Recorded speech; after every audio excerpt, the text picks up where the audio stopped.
Hi, I'm Bugsy and I'm an addict. I'm going to be reading Just for Today, February 13th, 2024.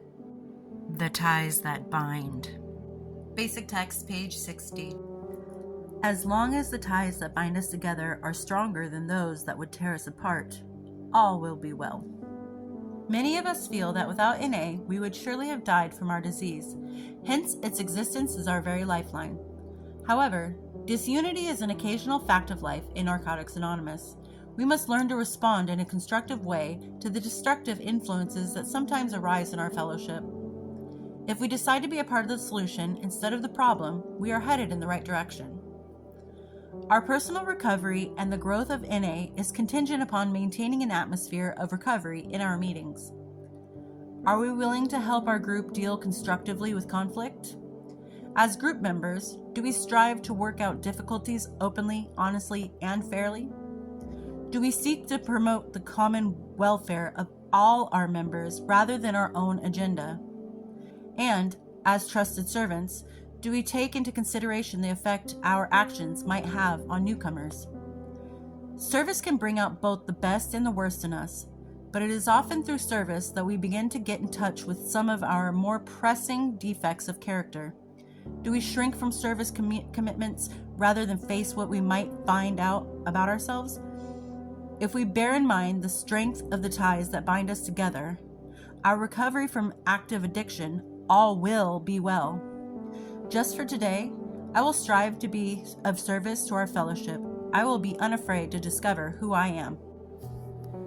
I think that being in recovery and having relationships and friendships and fellowship with other people in recovery, fellow addicts, people of NA, I think that it's a very delicate, line that we walk, because some people who have been in recovery for a while kind of became, desensitized to the feelings of a newcomer. We have to be able to talk openly and honestly about what we've gone through and show the ugly parts of it, but also show the good, beautiful sides of recovery and how we got there. But I think maybe sometimes because of that desensitization, we may forget that we have newcomers listening, and some of the stuff we may say or even joke about can come off as intimidating to somebody who is brand new to recovery. If they just walked in off the street and they're like, okay, what do I do?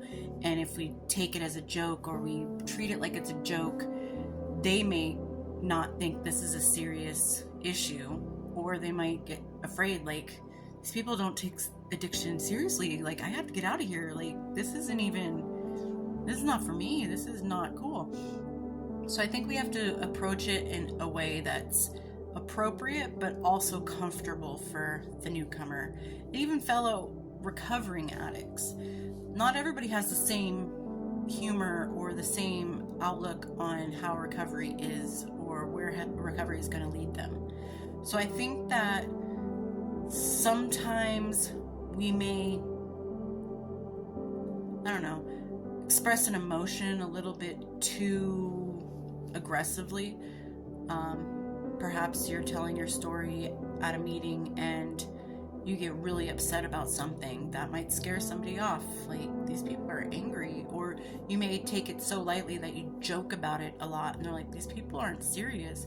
So there's a delicate balance that we have to achieve, and I think that helps us keep ourselves accountable and keeps us binded together, that together as a fellowship we're all important to everyone's recovery. Each person in there is important to the next person's recovery. Maybe not directly, but there are things and their presence that can help you realize that this is the right place to be.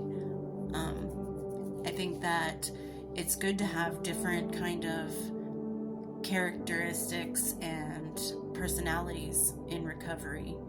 It kind of works like a play. Everybody has a purpose. Maybe if that person's a little too aggressive, you kind of, see the newcomer a little bit like, you talk to them and kind of smooth it out. Make them feel comfortable.